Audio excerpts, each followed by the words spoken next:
তোমাদের আগের দিন আমি যে চ্যাপ্টারটি আলোচনা করেছিলাম অঙ্কের, সেটা ছিল দ্বিস্তম্ভ লেখ। আজকে যে চ্যাপ্টারটি আলোচনা করব সেটা হচ্ছে তারপরের চ্যাপ্টার, সেটা হচ্ছে আয়তক্ষেত্র ও বর্গক্ষেত্রের ক্ষেত্রফল। এই চ্যাপ্টারে তোমরা জানতে পারবে আয়তক্ষেত্র বা বর্গক্ষেত্রের দৈর্ঘ্য, প্রস্থ ইত্যাদি দেওয়া থাকলে কিভাবে ক্ষেত্রফল বার করা হয় এবং তার মাধ্যমে, সেই সূত্রের মাধ্যমে আমরা বিভিন্ন দৈনন্দিন সমস্যা কিভাবে সমাধান করব সেটাও এখানে তোমরা জানতে পারবে। ঠিক আছে, তাহলে শুরু করা যাক। প্রথমত, আয়তক্ষেত্র কাকে বলে, বর্গক্ষেত্র কাকে বলে তোমরা জানো নিশ্চয়ই। আয়তক্ষেত্রের দৈর্ঘ্য প্রস্থ আলাদা হয়, বর্গক্ষেত্রের ক্ষেত্রে সব চারটে বাহুর দৈর্ঘ্যই সমান হয়, তো জানো। আয়তক্ষেত্র কিরকম দেখতে হয়?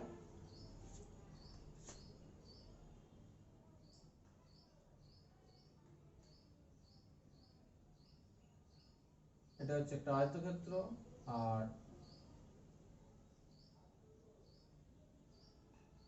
এটা হচ্ছে বর্গক্ষেত্র। আয়তক্ষেত্রের ক্ষেত্রে এদিকটা হচ্ছে দৈর্ঘ্য, এদিকটা প্রস্থ, দৈর্ঘ্য প্রস্থ আলাদা। বর্গক্ষেত্রে চারটা বাহুই সমান। আয়তক্ষেত্রের পরিসীমা কি করে বার করে? 2 ইন্টু দৈর্ঘ্য যোগ প্রস্থ, আর বর্গক্ষেত্রের পরিসীমা হচ্ছে 4 ইন্টু বাহুর দৈর্ঘ্য। এবার আসা যাক ক্ষেত্রফলের সূত্রটা কি। ক্ষেত্রফলের সূত্র হচ্ছে আয়তক্ষেত্রের ক্ষেত্রে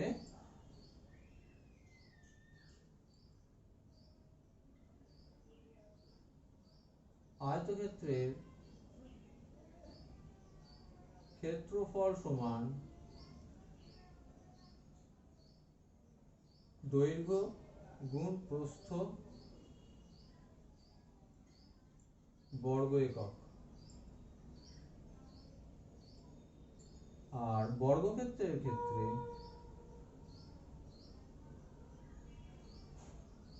ক্ষেত্রফল সমান বাহুর দৈর্ঘ্য তার স্কোয়ার এত বর্গ একক। ঠিক আছে, এটা গেল সূত্র। এই সূত্র ব্যবহার করে আমরা যদি ক্ষেত্রফল বার করতে দেয় সেটা করব, যদি অন্যরকম কোনো দৈনন্দিন সমস্যা সংক্রান্ত কোনো অঙ্ক থাকে সেখানেও আমরা সমাধান করব এই সূত্র প্রয়োগ করে। তার আগে, অঙ্ক করার আগে আমরা আরেকটু কিছু আলোচনা করে নিই। যেমন তোমরা kilometre, decametre, decimetre, centimetre, metre এগুলো তো জানো। 1 কিলোমিটার সমান কত মিটার তোমরা জানো।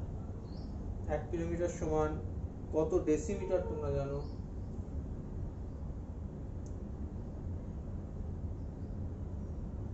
সেরকমই আমি যদি বলি যে ধরো 1 কিলোমিটার সমান 1000 মিটার, এটা তোমাদের জানা আছে। এবার যদি বলি 1 বর্গ কিলোমিটার সমান কত বর্গ মিটার হবে? 1 কিলোমিটার সমান 1000 মিটার যদি হয়, তাহলে 1 বর্গ কিলোমিটার সমান কত বর্গ মিটার হবে? না, সেক্ষেত্রে হচ্ছে এই হাজারকে হাজার দিয়ে গুণ করতে হবে, অর্থাৎ কিনা হাজারের স্কোয়ার করলে কত হয়? 3, 4, 5, 6, এতগুলো শূন্য, 6টা শূন্য বর্গ মিটার। বোঝা গেছে? সেরকমই 1 মিটার সমান হচ্ছে 100 সেন্টিমিটার। তাহলে 1 বর্গ মিটার সমান কত? 100 বর্গ, 3, 4, 4টে শূন্য বর্গ সেন্টিমিটার। আবার 1 বর্গ সেন্টিমিটার মানে কত হবে? 1 বর্গ সেন্টিমিটার মানে কত বর্গ মিটার হবে? এই 1000 দিয়ে ভাগ হয়ে যাবে, সরি 1000 বলছি, 10,000 দিয়ে ভাগ হয়ে যাবে। তার মানে একটা একক থেকে আরেকটা এককে যদি যাও, যদি 10 দিয়ে গুণ করতে হয়, তাহলে তার বর্গের ক্ষেত্রে হয়ে যাবে 10 এর বর্গ। যদি 100 দিয়ে গুণ করতে হয় তাহলে বর্গ যখন বার করবো এককের বর্গ একক, তখন ওটা 100 দিয়ে গুণ হলে ওটা 100 বর্গ দিয়ে গুণ হবে, ভাগের ক্ষেত্রেও তাই। ঠিক আছে, তো এগুলো গেল মোটামুটি একটা একক থেকে আরেকটা এককে কিভাবে কনভার্ট করব। এখন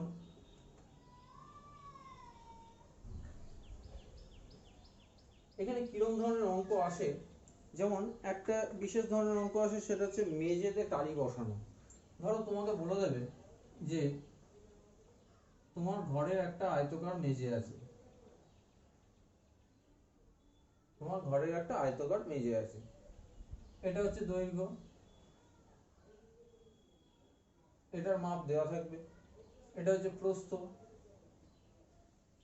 এটার মাপও দিয়ে দিল, আর বলে দিল ধরো যে বললো যে এই মেঝেটাকে একই মাপের বর্গাকার টালি দিয়ে ভরাট করব, তাহলে কটা টালি প্রয়োজন, এরকম অঙ্ক আসে। একটা আয়তাকার মেঝের দৈর্ঘ্য দিয়ে দিল, প্রস্থ দিয়ে দিল, আর বলল একটা নির্দিষ্ট মাপ বলে দিল, সেই নির্দিষ্ট মাপের বর্গাকার টালি দিয়ে মেঝেটা ভরাট করতে গেলে কতগুলি টালি লাগবে। তাহলে বর্গাকার টালি তার মাপ দিয়ে দেবে, এরকম ভাবে টালি দিয়ে তোমাকে ভরাট করতে হবে।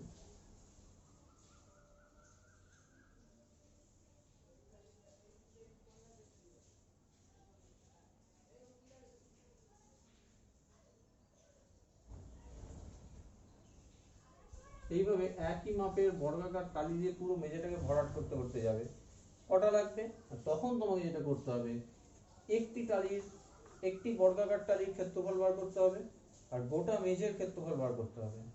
এই গোটা মেঝের ক্ষেত্রফলকে একটি টালির ক্ষেত্রফল দিয়ে ভাগ করলে যত হবে, সেটাই হচ্ছে সেই নির্ণেয় সংখ্যা যে এতগুলি টালি আমার প্রয়োজন। এক্ষেত্রে খেয়াল রাখবে, মেঝের দৈর্ঘ্য বা প্রস্থ হয়তো মিটার এককে দেওয়া থাকবে, কিন্তু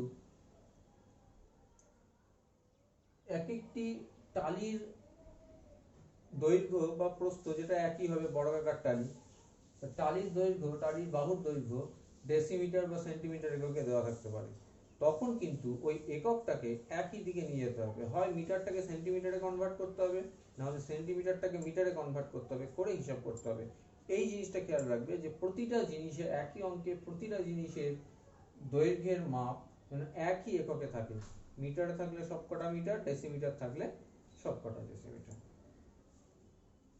এটা গেল একরকম অঙ্ক। আরেক রকম অঙ্ক দেয় অনেক সময়, ধরো তোমার ঘরের দেওয়ালের অঙ্ক,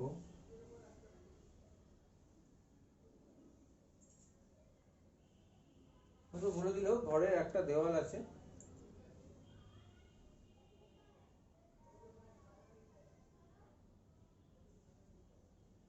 তাতে সাপোজ একটি আয়তাকার দরজা আছে এবং একটি বর্গাকার জানলা আছে। দরজার দৈর্ঘ্য প্রস্থ দিয়ে দেবে, জানলার বাহুর দৈর্ঘ্য দেওয়া থাকবে, টোটাল দেওয়ালটার দৈর্ঘ্য আর প্রস্থ দেওয়া থাকবে। এবার হয়তো বলে দিল যে দরজা জানলা বাদে বাকি দেওয়ালটি রং করতে আমার কত খরচ পড়বে। তখন কি করতে হবে না, গোটা দেওয়ালটার ক্ষেত্রফলটা তো আগে তুমি বার করতে পারবে এই দৈর্ঘ্য আর প্রস্থ গুণ করে, সেখান থেকে জানলার ক্ষেত্রফল বার করে বিয়োগ করতে হবে, দরজার ক্ষেত্রফল বার করে বিয়োগ করতে হবে, করলে পাবো জানলা দরজা বাদে বাকি দেওয়ালের ক্ষেত্রফল। এবার ন্যাচারালি অঙ্কতে তোমার বলা থাকবে যে প্রতি বর্গ মিটারে এত টাকা হিসাবে, কি প্রতি বর্গ ডেসিমিটারে এত টাকা হিসাবে গোটা দেওয়ালটা রং করতে কত খরচ হবে। তাহলে তখন প্রতি বর্গ মিটারে যদি কত টাকা সেটা যদি দেওয়া থাকে, সেটা দিয়ে এই জানলা দরজা বাদে বাকি দেওয়ালের যে ক্ষেত্রফলটা বেরোবে তাকে গুণ করে দিলে আমার রং করতে কত খরচ পড়বে সেটা বেরিয়ে যাবে। সুতরাং দেওয়ালের অঙ্ক এইভাবে করতে হবে। এবার আসা যাক আমাদের কোষে দেখি 17 কয়েকটা প্রথম দিকের অঙ্ক আমি একটু তোমাদের সাথে আলোচনা করি।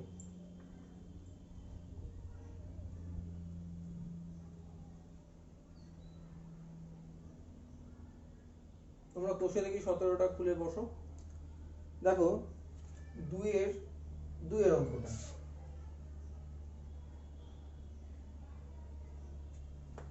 দুইয়ের অঙ্কটা কি বলেছে, বর্গক্ষেত্রকার জমির পরিসীমা 20 মিটার, তার ক্ষেত্রফল কত?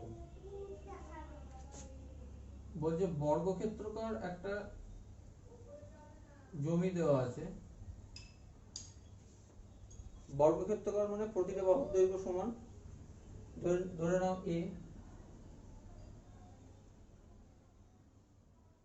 পরিসীমা দেওয়া আছে কত?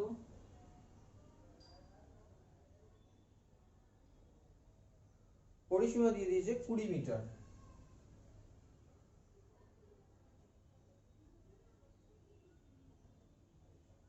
ক্ষেত্রফল বার করতে হবে। বর্গক্ষেত্রের ক্ষেত্রফল বার করার সূত্রটা কি? না, বাহু স্কোয়ার বর্গ একক। বাহু স্কোয়ার মানে তো মানে বাহুর দৈর্ঘ্য লাগবে, তাহলে পরিসীমা থেকে আগে আমাকে আনতে হবে বাহুর দৈর্ঘ্য। বর্গক্ষেত্রের পরিসীমা থেকে বাহুর দৈর্ঘ্য কি করে পাওয়া যায়?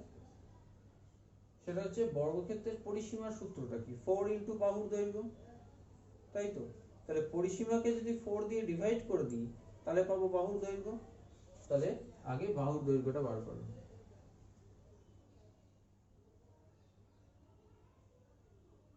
তাহলে 4 দিয়ে ডিভাইড করো, তাহলে 5 মিটার। তাহলে ক্ষেত্রফল কত হবে? বাহু স্কোয়ার, তাহলে 5 এর স্কোয়ার মানে 25, একক কি হবে? বর্গ মিটার। বোঝা গেছে? নেক্সট হচ্ছে নাম্বার 3। কি বলেছে? আয়তক্ষেত্রে দৈর্ঘ্য 8 সেমি, প্রস্থ 5 সেমি হলে আয়তক্ষেত্রের ক্ষেত্রফল কত?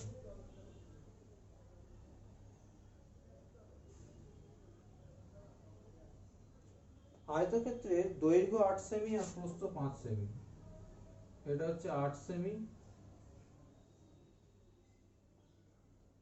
এটা হচ্ছে 5 সেমি প্রস্থ। তাহলে ক্ষেত্রফল কত হবে? আয়তক্ষেত্রের ক্ষেত্রফল বার করার যে সূত্র, দৈর্ঘ্য গুণ প্রস্থ, তাহলে কত হবে? 8 ইন্টু 5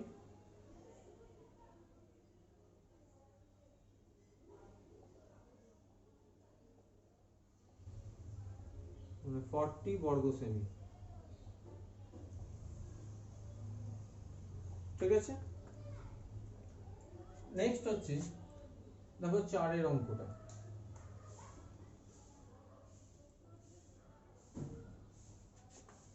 নেক্সট হচ্ছে 4 এর অঙ্কটা। দেখো কি বলেছে অঙ্কটা একটু পড়ি।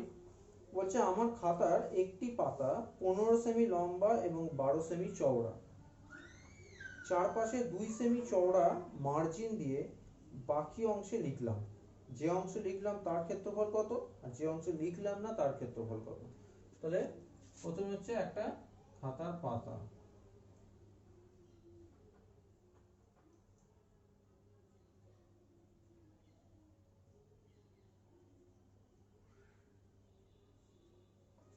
এই হচ্ছে আয়তকার একটা খাতার পাতা, তার দৈর্ঘ্য বলেছে লম্বা বলেছে 15 সেমি আর চওড়া বলেছে 12 সেমি। তাহলে এদিকটা হচ্ছে 15 সেমি,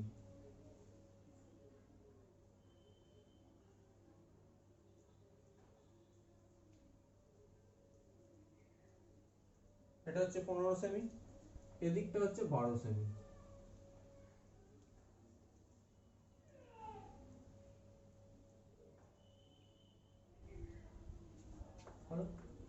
এবার কি বলেছে?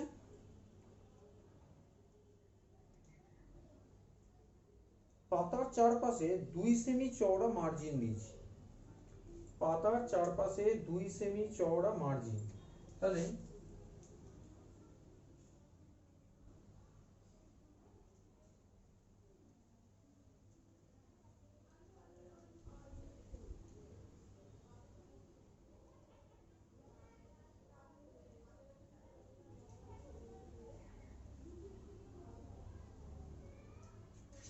এই মার্জিন দেওয়া আছে, এই চওড়াটা কত?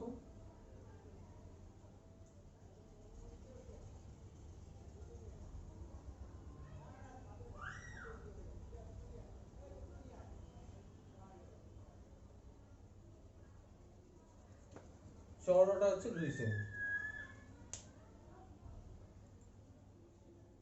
গ্যাপটা 2 সেমি, এই গ্যাপটা 2 সেমি, এই গ্যাপটা 2 সেমি, এই গ্যাপটা 2 সেমি।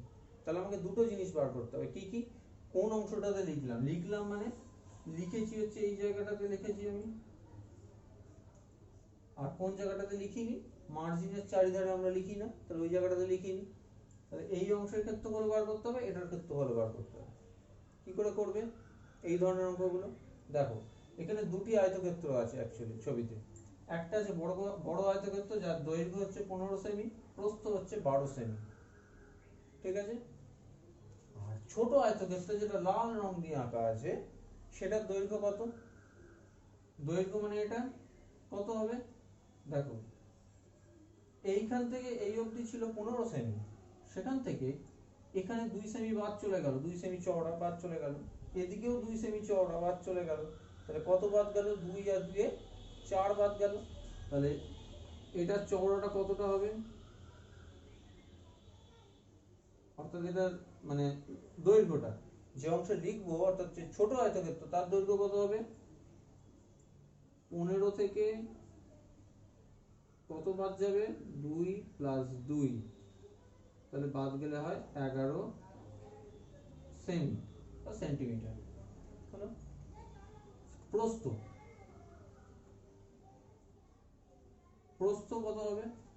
বড় আয়তক্ষেত্রের প্রস্থ 12 সেমি, এদিকে 2 সেমি চওড়া বাদ যাচ্ছে, এদিকে 2 সেমি চওড়া বাদ যাচ্ছে, তাহলে দুবার 2 বাদ যাবে, তাহলে এটার প্রস্থ হবে 12 - 2 + 2 মানে 8 সেমি, ঠিক আছে? তাহলে এবার আমাদেরকে কি কি বার করতে বলেছে? যে অংশে লিখলাম তার ক্ষেত্রফল আর যে অংশে লিখিনি তার ক্ষেত্রফল। কি করে বার করব? সোজা হিসাব, যে দুটো আয়তক্ষেত্র পেয়েছি সেই দুটো আয়তক্ষেত্রের ক্ষেত্রফল বার করব। তাহলে তোমরা লিখে নেবে যে মার্জিন সহ পাতার দৈর্ঘ্য ও প্রস্থ,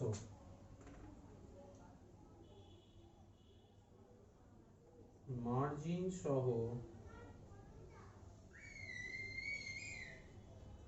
পাতার দৈর্ঘ্য 15 সেমি,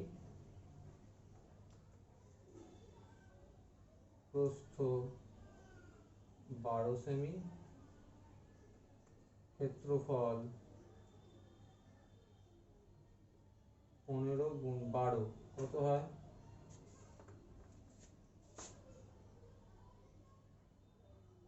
180 বর্গ সেমি। এটা হচ্ছে মার্জিন সহ পাতার ক্ষেত্রফল। আর মার্জিন বাদে পাতার ক্ষেত্রফল,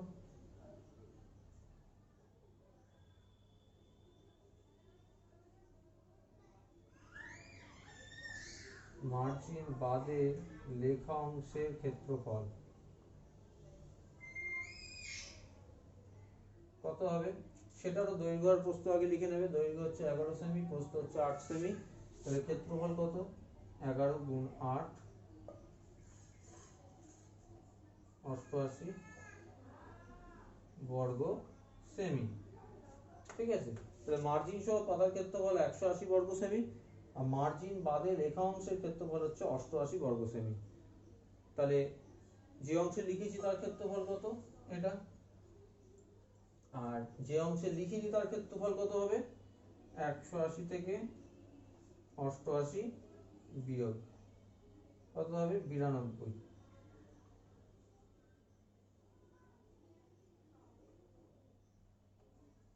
ঠিক আছে, বুঝতে পারলাম?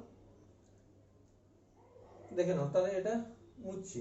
নেক্সট হচ্ছে পরের অঙ্কটা, 10 নম্বর অঙ্ক, এটাই লাস্ট অঙ্ক আজকে আলোচনা করব।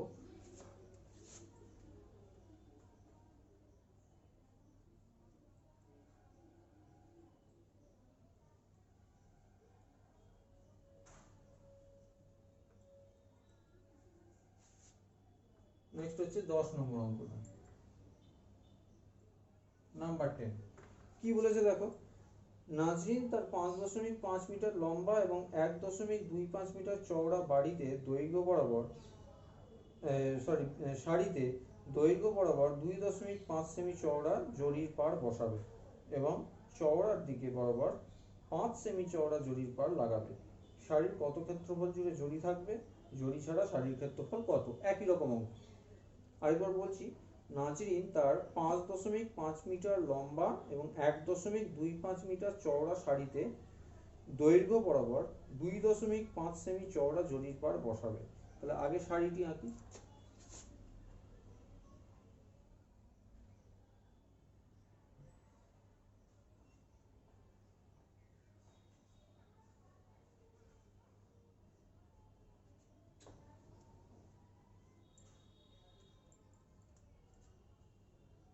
ঠিক আছে, তাহলে শাড়িটার লম্বা হচ্ছে 5.5 মিটার,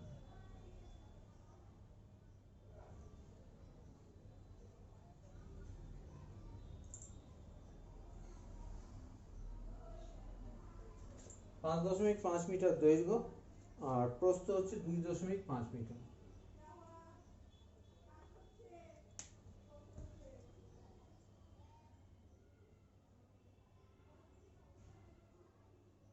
তাহলে শাড়ির দৈর্ঘ্য 5.5 মিটার আর প্রস্থ হচ্ছে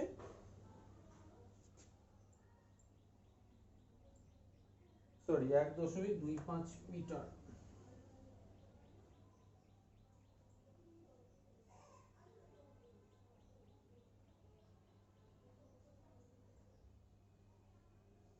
আরেকবার বলি, শাড়িটা আগে এঁকেছি।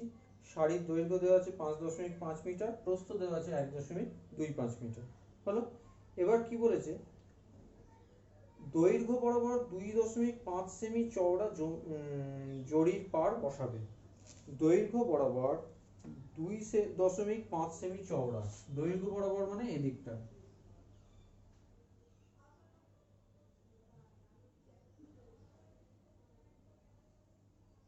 মানে এদিকে একটা জরির পাড় বসবে, এদিকে একটা জরির পাড় বসবে, দুটোই হচ্ছে 2.5 সেমি চওড়া।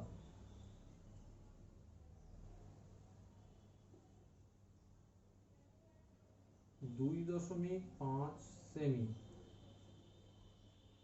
মানে এটা যেহেতু মিটারে আছে তাহলে 2.5 সেমিটাকেও মিটারে নিয়ে যাই, তাহলে কত হবে 0.025 মিটার। এদিকেও চওড়াটা হচ্ছে 0.025 মিটার। আর কি বলেছে, চওড়ার দিক বরাবর 5 সেমি চওড়া জরির পাড়। তাহলে এদিকটা হচ্ছে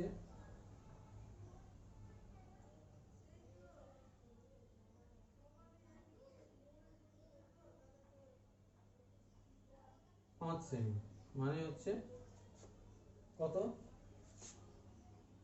0.05 মিটার। এদিকটাও 5 সেমি চওড়া অর্থাৎ 0.05 মিটার।